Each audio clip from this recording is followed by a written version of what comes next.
Hello student, good morning. आज हम आप पे स्टार्ट करते हैं न्यू चैप्टर कंप्रेशन मेंबर।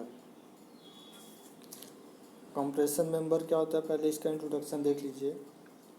संपीड़न बल वहन करने वाले मेंबर संपीड़न मेंबर कहलाते हैं। यानी कि ऐसा मेंबर जिसमें कंप्रेसिव फोर्स या कंप्रेशन लोड लगता हो वो हमारा क्या कहलाता है, कंप्रेशन मेंबर कहलाता है। एग्जाम्पल के रूप में कंप्रेशन मेंबर देख लीजिए क्या होता है। Example of compression member: column, stud, boom, roof truss में राफ्टर जो होता है ये हमारा क्या कहलाता है, कंप्रेशन मेंबर में सभी आते हैं। स्टड जो होता है, स्टड हमारा क्या होता है, स्टड जो होता है वो हमारा वर्टिकल भी हो सकता है, इंक्लाइन भी हो सकता है और हॉरिजॉन्टल हो सकता है। इन तीनों पे हमारा क्या आएगा, कंप्रेशन मेंबर आएगा। लेकिन जो राफ्टर होता है, अगर ट्रस में हमारा ट्रस जो होता है वो ये होता है ना, ट्रस जो हमारा होता है वो ऐसे होता है, ठीक है। ये हमारा ट्रस होता है।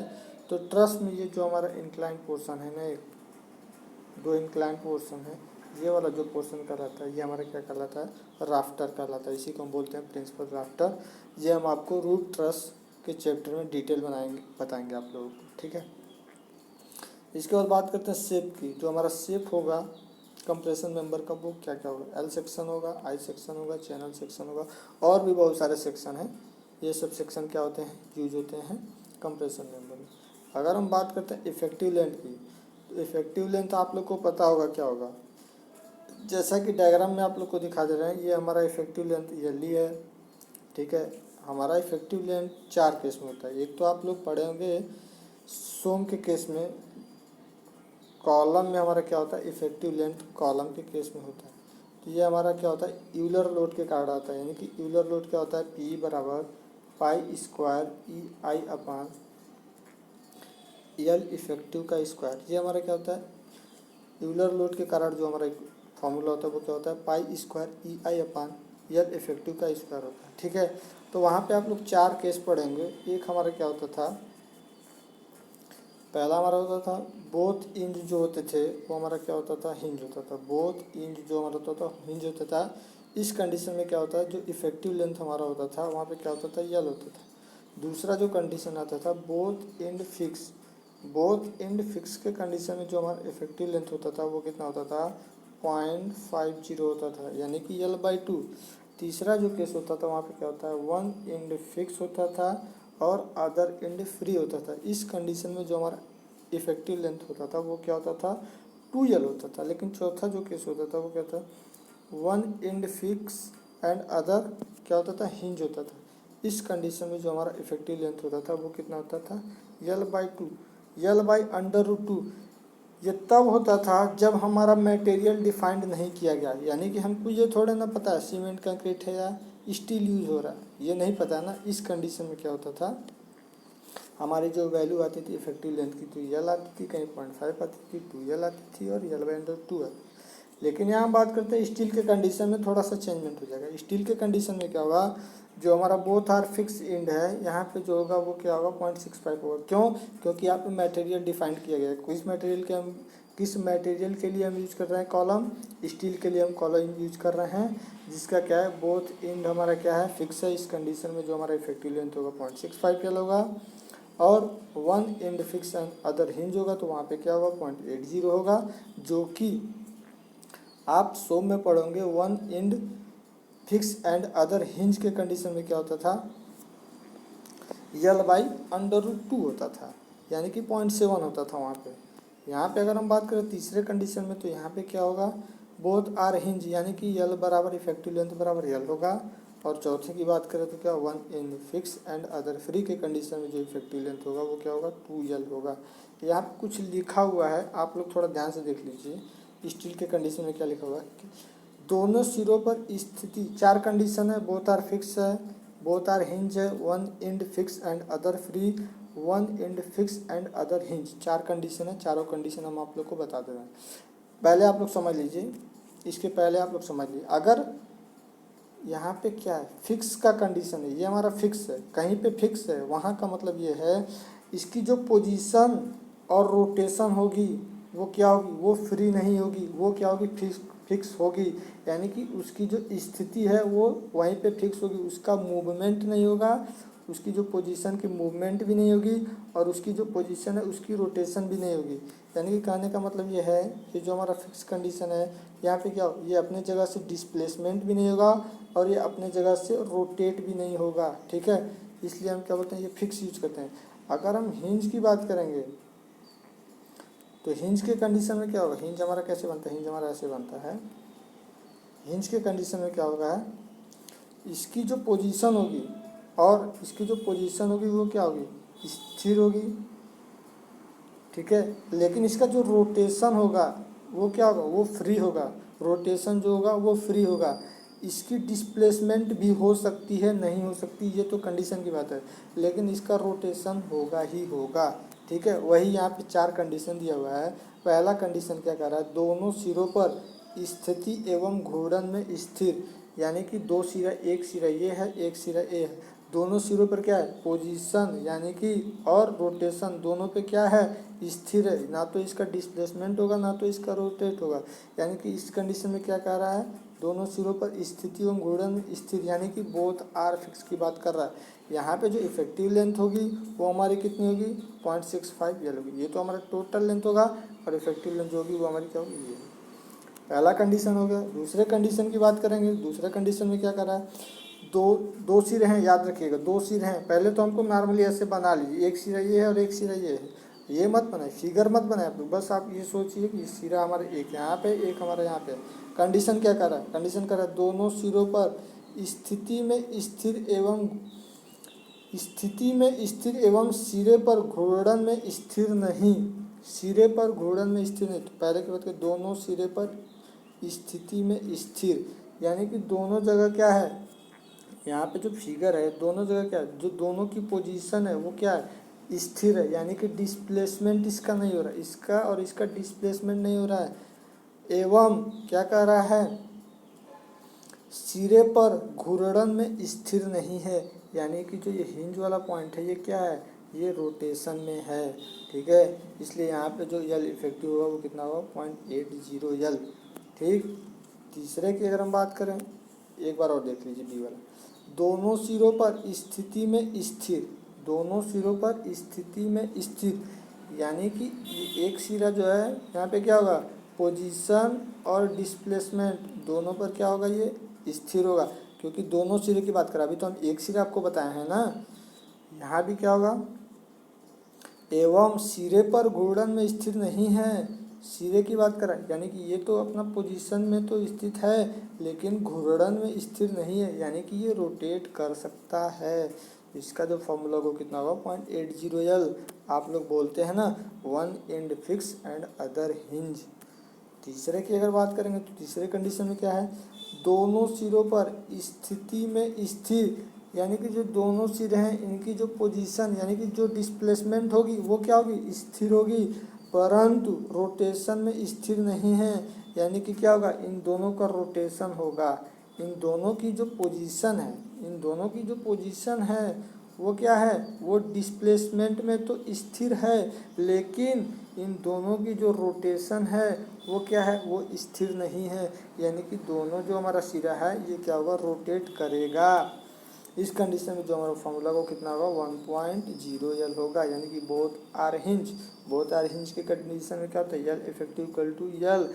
और आप लोग तो ये तो जानते हैं ना, लोड पढ़ने के बाद ये बकल कैसे होगा, ये तो आप सब लोग को बताया गया है।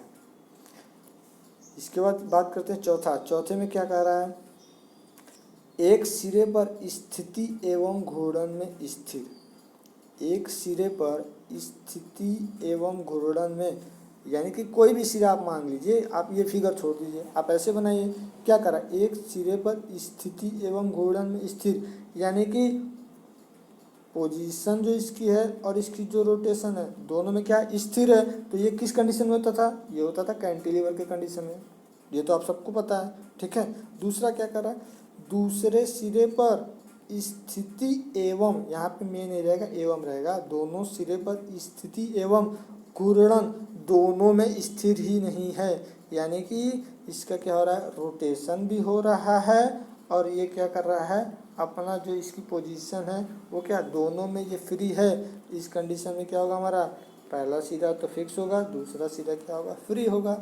ठीक है, इस कंडीशन में जो यल इफेक्टिव की हमारी जो वैल्यू होगी वो कितनी होगी, 2 होगी। यहाँ पे आप लोग को ऊपर सब दिखाया गया है। ये सिरा स्थिति की बात करें जिसमें 2 सिरे होते हैं, एक ये होता है एक ये होता है। प्रभावी लंबाई की बात की जा रही है और संकेत की बात की जा रही है। ठीक है, इसके बाद हम बात करते हैं बकलिंग। बकलिंग आप सब लोग को पता है, एक्सियल यानी कि एक्सियल लोड के कारण किसी संपीड़न उपांग में उत्पन्न बंकन बकलिंग कहलाता है। ये हमारा क्या हुआ, ये हमारा कोई कॉलम हो गया। ठीक है, इस कॉलम में लोड पड़ने के बाद क्या होता है, ये थोड़ा सा बकल हो जाता है, ऐसे बकल टाइप में, तो थोड़ा सा बैंड हो जाता है। बैंड कहाँ पे होता है, जहाँ पे एरिया कम होगा वहीं से क्या हो जाती है, इसकी बकलिंग होती है। ठीक है, वहाँ से ये बैंड हो जाता है, इसी को हम क्या बोलते हैं, बकलिंग कहते हैं। और वह भार जिस पर संपीड़न में व्याकुचन प्रारंभ हो जाता है, ये तो हमारी बकलिंग हो गई लोड पड़ने के कारण।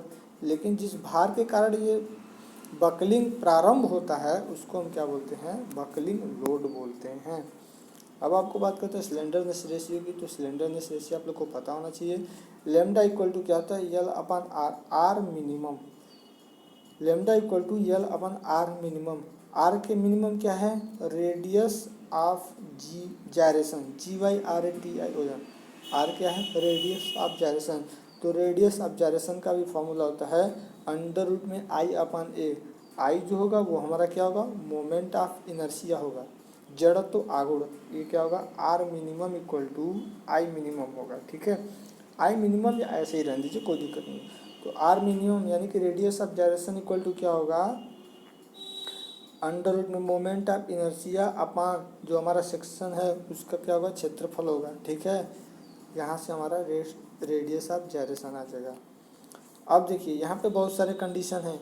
जो लेमडा की वैल्यू जो होगी, यहाँ पे देख लीजिए, लेमडा इक्वल टू L/R ही होता है। ठीक है, तो क्या होगा, अगर हम बात करते हैं लेमडा इक्वल टू L/R यानी कि lambda equal to 180। Lambda equal to 180 कब होगा, जब हमारा लोड लाइव लोड होगा या डेड लोड होगा। उस कंडीशन में लेमडा की जो वैल्यू होगी 180 होगी। लेकिन यहाँ पे अगर लेमडा की वैल्यू 250 कब होगी, जब हमारा विंड लोड और सिस्मिक लोड यानी कि अर्थक्वेक लोड और विंड लोड जब आ रहा है, उस कंडीशन में जो लेमडा की वैल्यू होगी वो 250 होगी। तीसरे की बात करेंगे, तीसरा क्या है, लेमडा की जो वैल्यू होगी वो 350 कब होगी, ये तब होगा जब हमारा फ्लेंज में कंप्रेशन होगा। फ्लेंज मेंबर में, फ्लेंज मेंबर क्या होता है, जैसे ये हमारा आई सेक्शन है, ये हमारा आई सेक्शन है ना, ये हमारा वेब होगा और ये हमारा क्या होगा, फ्लेंज होगा। तो जब फ्लेंज सेक्शन में क्या होगा, हमारा कंप्रेशन आएगा, उस कंडीशन में क्या होगा, L/R इक्वल टू 350 है। लेकिन यहाँ पे हम आप लोग को समझाने के लिए एक चीज़ और लिख दिए हैं, member are used in roof truss tie or bracing के कंडीशन में। जब मेंबर रूफ ट्रस में जो मेंबर यूज होगा रूफ ट्रस के लिए टाई और ब्रेसिंग के कंडीशन में, जहाँ पर हमारा रिवर्सबल यानी कि विंड और सेस्मिक लोड क्या होगा, रिवर्सबल आएगा। रिवर्सबल का मतलब समझ रहे आप लोग, बार बार होगा। तो इस कंडीशन में क्या होगा, हमारा जो लेमडा की वैल्यू होगी वो 350 होगी। ये आप लोग ऐसे ही याद कर लीजिएगा, जो हमने अभी आपको बताया है वो आप एग्जैक्ट याद करिएगा। यानी कि फ्लेंज कंप्रेशन, फ्लेंज मेंबर के कंप्रेशन जोन में हमारा क्या होगा, लेमडा की वैल्यू जो होगी वो 350 ली जाएगी। हमने आपको बताया था। इसके बाद परमिसिबल स्ट्रेस क्या होता है, permissible stress sigma S equal to 0.6 FY। Tension और कंप्रेशन दोनों के कंडीशन में सिग्मा AC की जो वैल्यू होगी वो 0.6 FY आपको बताए थे। बेंडिंग के कंडीशन में भी हम आपको बताए थे 0.66 FY होता है। और बियरिंग के कंडीशन में भी आपको बताए थे हम, क्या होता है बियरिंग के कंडीशन में आपको क्या होता है 0.75 FY होता है।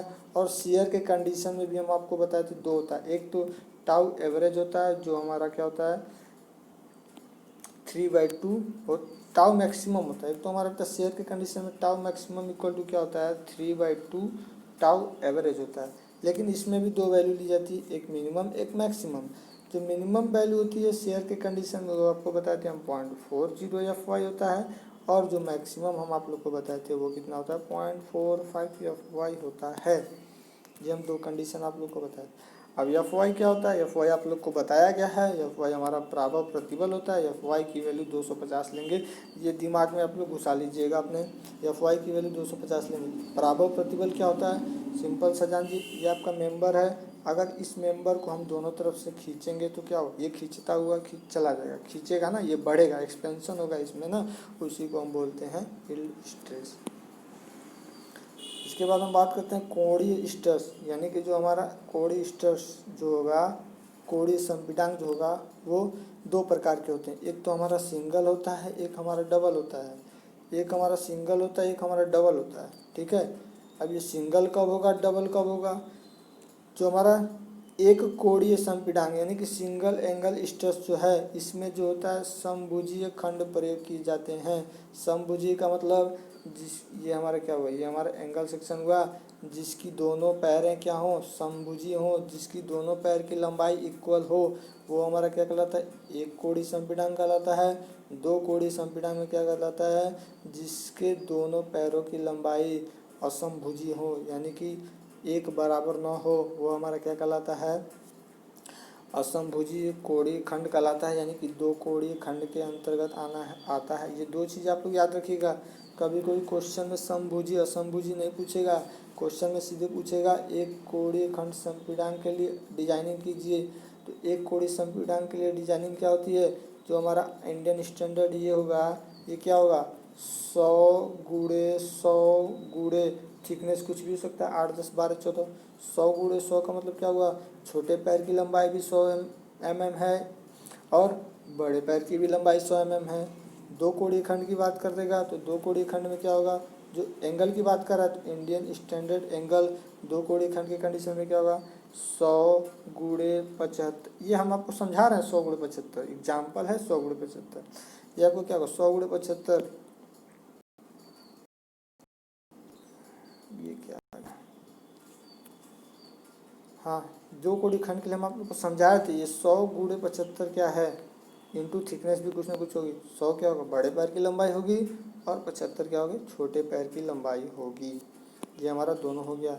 जो हमारा संपीड़ांक होंगे ये कंटिन्यूअस भी हो सकते हैं और डिसकंटिन्यूअस भी हो सकते हैं, ठीक है। ये डिपेंड करेगा हमको यूज कहाँ पे करना है, इसके हिसाब से हम चलेंगे। इसके बाद आप लोग का मोस्ट इम्पॉर्टेंट एक चीज़ आ जाता है, ये आपको पूरा याद करना पड़ेगा। ये आप लोग एक बार देख लीजिएगा, याद करने का तरीका हम आपको बता देते हैं, एकदम इजी है।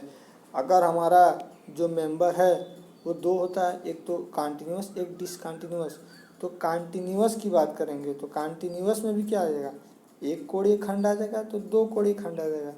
तो अगर हम डिसकंटिन्यूअस में अगर एक कोणीय खंड की बात करेंगे तो एक कोणीय कंडीशन में क्या होगा, यहाँ पे देख लीजिए आप लोग क्या लिखा हुआ है, सीधा जोड़ लिखा हुआ है, प्रभावी लंबाई लिखा हुआ है, सिग्मा AC लिखा हुआ है और L/R यानी कि ये लेमडा है। लेमडा इक्वल टू तो L/R होता है, ठीक है। यहाँ पर आप लोग ध्यान से देखिएगा, डिसकंटिन्यूअस के कंडीशन में दो होता है, एक तो हमारा एक कोणीय खंड होगा, एक दो कोणीय खंड होगा, और कंटिन्यूअस में भी दो होगा, एक कोणीय खंड दो कोणीय खंड। तो अभी हम बात कर रहे हैं डिसकंटिन्यूअस के कंडीशन में, जब एक कोणीय खंड होगा तो एक कोणीय खंड में प्रत्येक सिरे पर एक रिवेट भी हो सकते हैं या प्रत्येक सिरे पर दो रिवेट या दो से अधिक भी हो सकते हैं। अगर प्रत्येक सिरे पर एक रिवेट होते हैं तो प्रभावी लंबाई हमारी क्या होगी, स्मॉल l बराबर कैपिटल L होगा। तो सिग्मा AC की वैल्यू कितनी होगी, 0.8 सिग्मा AC। अगर हम बात करते हैं प्रत्येक सिरे पर दो रिवेट या इससे अधिक रिवेट हैं तो हमारी जो इफेक्टिव लेंथ स्मॉल l की वैल्यू होगी वो कितनी होगी, 0.85 कैपिटल L होगा। इस कंडीशन में सिग्मा AC की वैल्यू क्या होगी, सिग्मा AC की वैल्यू क्या होगी, सिग्मा AC ही होगी। लेकिन एक कोणीय खंड के कंडीशन में जो L/R की जो वैल्यू होगी वो 180 से ज़्यादा नहीं होनी चाहिए। जब चेक करेंगे तब वहाँ पे समझ में आएगा आपको।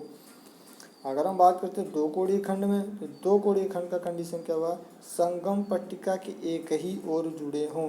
संगम पट्टिका के एक ही ओर का मतलब क्या हुआ, ये ध्यान से देखिएगा, ये हमारा क्या है, ये हमारी गसर प्लेट है और ये हमारा ये हमारी गसर प्लेट है और ये हमारा क्या है, एक मिनट, ये हमारा ऐसे ही तो एंगल जुड़ा रहता था,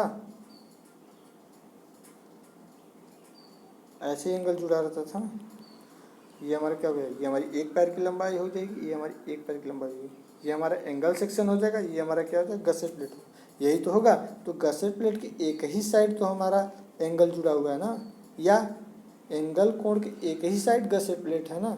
इस कंडीशन में कह रहा है संगम पट्टिका के एक ही ओर जुड़े हुए हैं दो कोणीय खंड में, यानी कि इसके कहने का मतलब ये है, आपको डिटेल समझा करो, वो एक ही साइड की बात कर रहा है, लेकिन यहाँ पे दो कोणीय खंड की बात कर रहा है, हम एक कोणीय खंड बना देते। दो कोणीय खंड के कंडीशन में क्या होगा, ये देखिए, दो कोणीय खंड के कंडीशन में क्या होगा, ये आपकी क्या है, ये आपका गसेट प्लेट है। यहाँ पे हम क्या करेंगे, एंगल को ऐसे जोड़ते हैं, यहाँ पे हम क्या करते हैं, एंगल को ऐसे जोड़ते हैं। ये हमारा क्या हुआ, एक एंगल ये हुआ, एक एंगल ये हुआ, यही दोनों तो हुआ, ठीक है।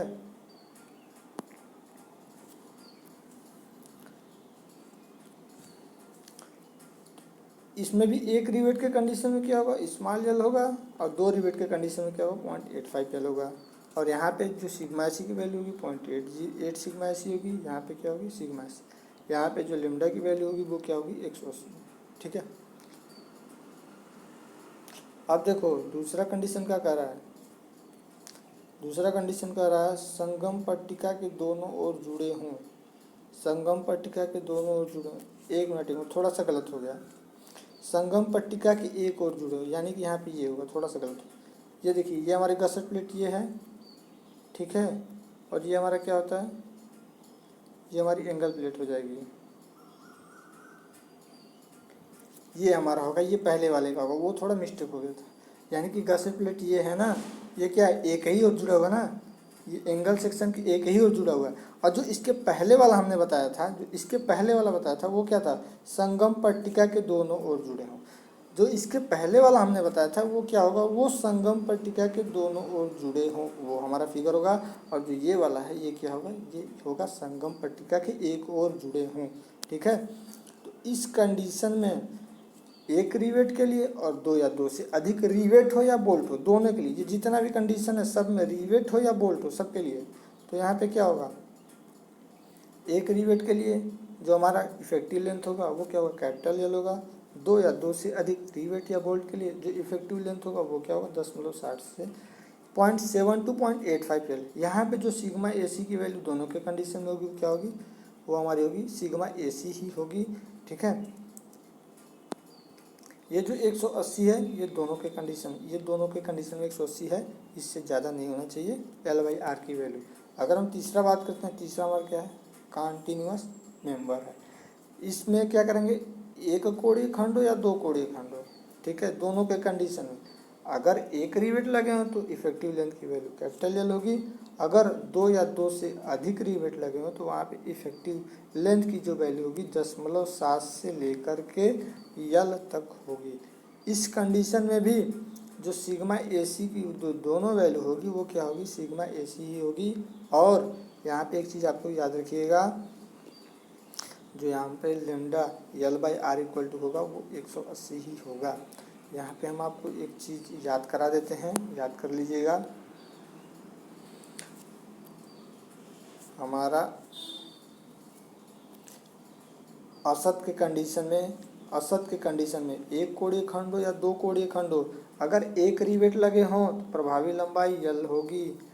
असत के कंडीशन में याद कर लीजिएगा, एक कोणीय खंड हो या दो कोणीय खंड हो, इस कंडीशन में अगर एक ही रिवेट लगा हुआ है तो प्रभावी लंबाई यल होगी। अगर दो रिवेट उससे ज़्यादा लगा है तो 0.85 मान लेंगे। इसमें 0.7 से 0.85 लिखा हुआ है, ये भी 0.8 आप लोग मान लेंगे याद करने के लिए, ठीक है। लेकिन यहाँ पे एक चीज़ ध्यान दीजिएगा, अगर हम बात करते हैं दोनों के कंडीशन में, अगर एक रिवेट लगे हुए हों 0.8 सिग्मा ए सी लीजिएगा, यहाँ पे भी 0.8 ए सी लीजिएगा। लेकिन दूसरा जो यहाँ पे क्या कंडीशन है, संगम पट्टिका के दोनों ओर अगर जुड़ा हुआ है उस कंडीशन में हम क्या करेंगे, सिग्मा ए सी की वैल्यू सिग्मा ए सी ही लेंगे, ठीक है। लेकिन अगर असतत के कंडीशन में सतत के कंटिन्यूअस के कंडीशन में अगर बात करेंगे तो यहाँ भी तो वही है, इफेक्टिव लेंथ यल ही रखा जा रहा है। और ये देखिए हमारा 0.7 से यल तक रखा जा रहा है, क्या, जब दो या दो से अधिक रिवेट लगे होते, ये भी 0.8 आप लोग मान लीजिएगा याद करने के लिए।